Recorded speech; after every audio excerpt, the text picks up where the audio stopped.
Sir EVM ధ్వంసం case ఆ మధ్య చాలా సంచలనం సృష్టించింది. ఇందులో పిన్నెల్లి ఈరోజు అరెస్ట్ అవ్వడం చూస్తున్నాం సార్. ఇంత గ్యాప్ ఎందుకొచ్చింది? మరి ముందస్తు బెయిల్ కూడా అప్లై చేసుకున్నారు కదా! అదేమైంది? ఇది కాకుండా ఇంకో 3 కేసులు కూడా నమోదయ్యాయంట కదా సార్. ఏంటి సార్? ఏం చెప్తారు దీని గురించి? బేసిక్‌గా పిన్నెల్లి రామకృష్ణారెడ్డి ఆయన ఇంతకుముందు మాజీ ఎమ్మెల్యే. తను మే 13న ఎన్నికలు జరిగినప్పుడు రెంటచింతల మండలంలో పాల్వాయి గేట్ పోలింగ్ బూత్లో ఆయన ఈవీఎంలని ధ్వంసం చేసేది వీడియోలో రికార్డ్ అయింది సీసీటీవీలో.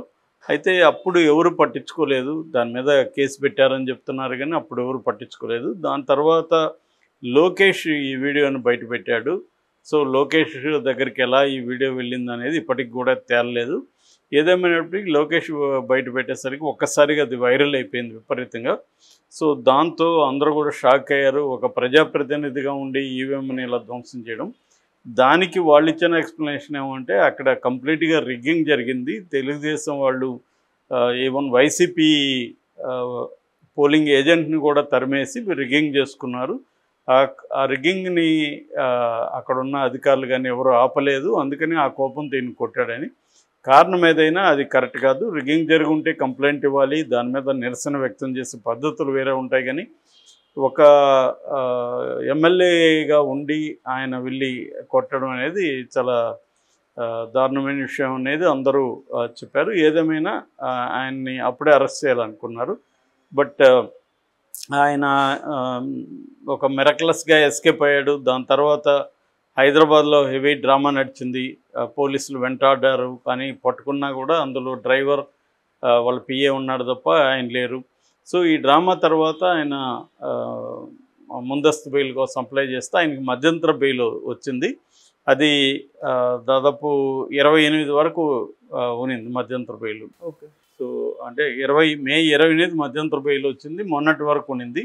తర్వాత ఆయన మళ్ళీ ముందస్తు బెయిల్కి అప్లై చేశాడు కానీ దాన్ని కోర్టు పరిగణించలేదు.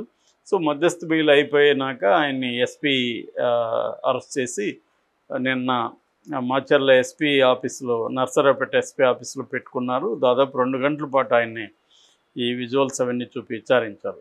యాక్చువల్గా ఏంటంటే ఆయనకు 7 ఏళ్ల లోపల జైలు శిక్ష పడే ఇది ఉంది కాబట్టి అరెస్ట్ చేయడం కష్టం అని చెప్పి తర్వాత హత్య కేసులు పెట్టారనేది కూడా హత్యాయత్నం కేసులు పెట్టారని కూడా వైసీపీ విమర్శిస్తుంది. హత్యాయత్నం కేసులు ఏంటంటే అక్కడున్న తెలుగుదేశం బూత్ ఏజెంటు నంబూరి శేషగిరిరావు ఆయన మీద ఈయన హత్యాయత్నం చేశాడని, అట్లాగే సిఐ కారంపూడి సిఐ నారాయణ స్వామి మీద కూడా ఈయన హత్యాయత్నం చేశాడని పెట్టారు. సో ఈ 2 కూడా తర్వాత ఎప్పుడో పెట్టారో 10 రోజుల తర్వాత. హత్యాయత్నం ఎప్పుడైనా కూడా హత్యాయత్నం చేస్తే అప్పుడే పెట్టాలి.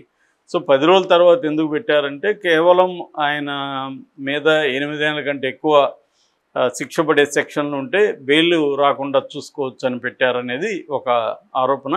ఏదేమైనా ఆయన మీద అయితే అనేక ఆరోపణలు ఉన్నాయి. సో ఆయనని అరెస్ట్ చేశారు.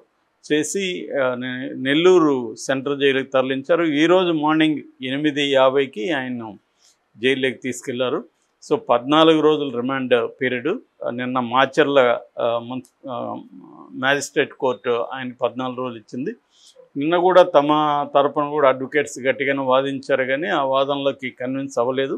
సో ఇప్పుడు ఆయనకి బెయిల్ పిటిషన్ కూడా వేస్తున్నట్టు తెలిసింది. ఒకవేళ అక్కడ లోకల్ కోర్టు లేకపోతే హైకోర్టులో బెయిల్ పిటిషన్ వేసే అవకాశాలు ఉన్నాయి. సో ఈయన మీద హత్యాయత్నం కేసులు బూత్ ఇదే కాబట్టి బెయిల్ నేను అనుకోవడం అంత మరీ లేట్ కాకుండా త్వరగానే వచ్చేయచ్చు బెయిల్. అంటే ఒక 15 days 1 month లోపల బెయిల్ వచ్చే అవకాశం అయితే ఉంది. ఇక ఆయన అనుచరులు కొంతమంది ఉన్నారు. ముఖ్యంగా మున్సిపల్ మాజీ చైర్మన్ తురకా కిషోరు, బూడిద సీను, శర్మ వీళ్ళు ముగ్గురు అండర్ గ్రౌండ్కి వెళ్ళిపోయారని చెప్తున్నారు. ఎందుకంటే అక్కడ మాచర్ల అనేది ఒక రకంగా మాచర్ల ఏరియా, పల్నాడు ఏరియా అంటారు. ముఖ్యంగా మాచర్ల ఏరియా అనేది కొద్దిగా అక్కడ పల్నాడు ఏరియానే వెనకబడిన ప్రాంతం. కొద్దిగా రాయలసీమ లక్షణాలు దానికి ఉంటాయి. ఫ్యాక్షనిజం కావచ్చు, రాయలసీమతో కూడా కనెక్షన్ కూడా ఉంటుంది. నల్లమర ఫారెస్ట్ బ్యాక్డ్రాప్లో ఉంటుంది.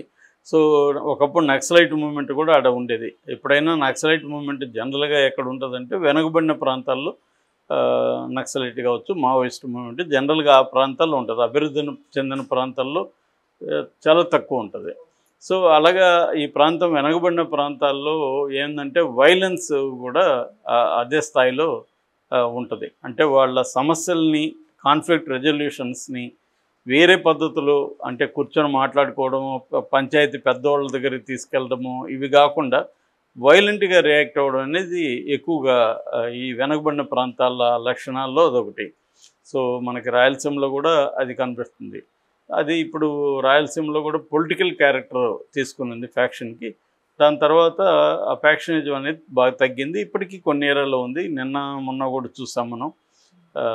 ఆళ్ళగడ్డలో భార్యాభర్తల మీద వాళ్ళ భర్త ఒక సొంత తమ్ముడే వాళ్ళ ఫ్యామిలీనే దాడి చేశారు ల్యాండ్ ఇష్యూస్లో.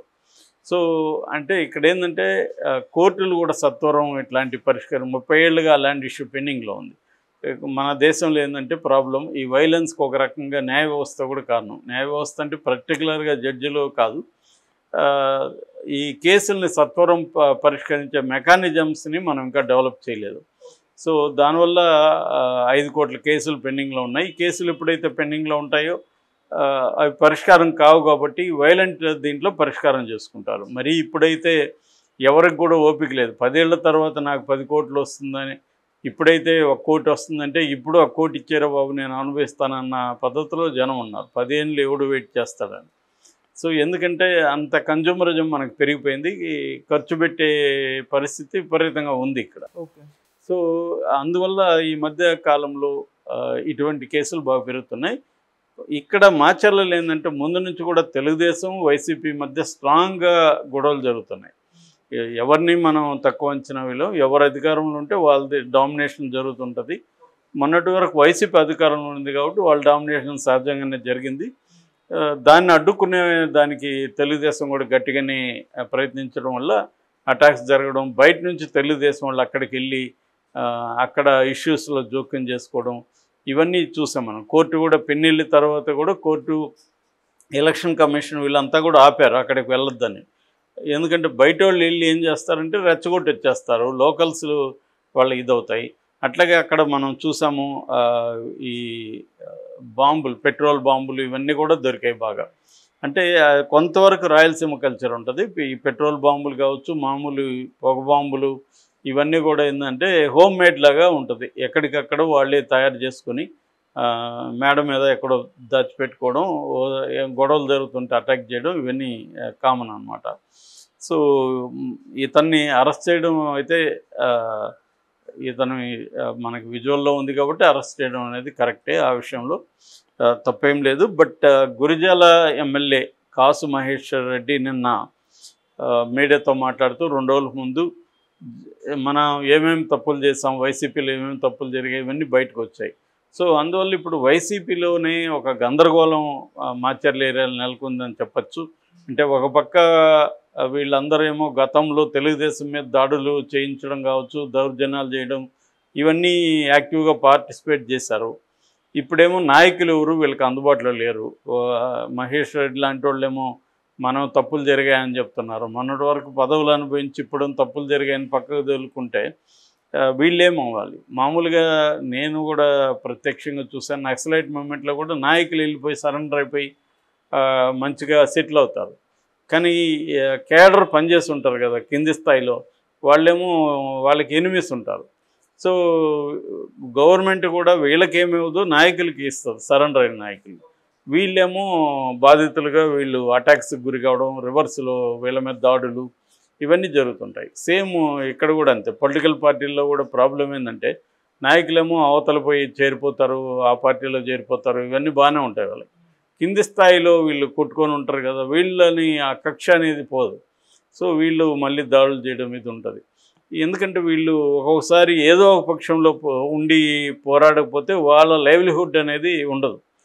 అందుకనే మనకి రాయలసీమ ఫ్యాక్షన్లో చూస్తే కూడా గ్రామం ఏదో ఒక వైపు నువ్వు ఉండాల్సి వస్తుంది. మిడిల్ గ్రౌండ్ అనేది ఏముండదు.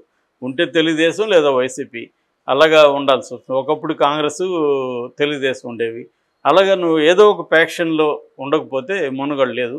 ఇప్పుడు అలాగే పిన్నెల్లి ఈయనకేముంది, డబ్బులు ఉన్నాయి, కోర్టు ఉంది, రేపు జైల్లో కూడా ఆయన డబ్బులు ఇస్తాడు, కొంత సౌకర్యాలు ఉంటాయి. తర్వాత మంచి అడ్వకేట్లు, ఆల్రెడీ సుప్రీంకోర్టు అడ్వకేట్ ఆయన తరపున వాదించాడు నిరంజన్ రెడ్డి, ఎమ్మెల్సీ కూడా ఆయన వైసీపీ.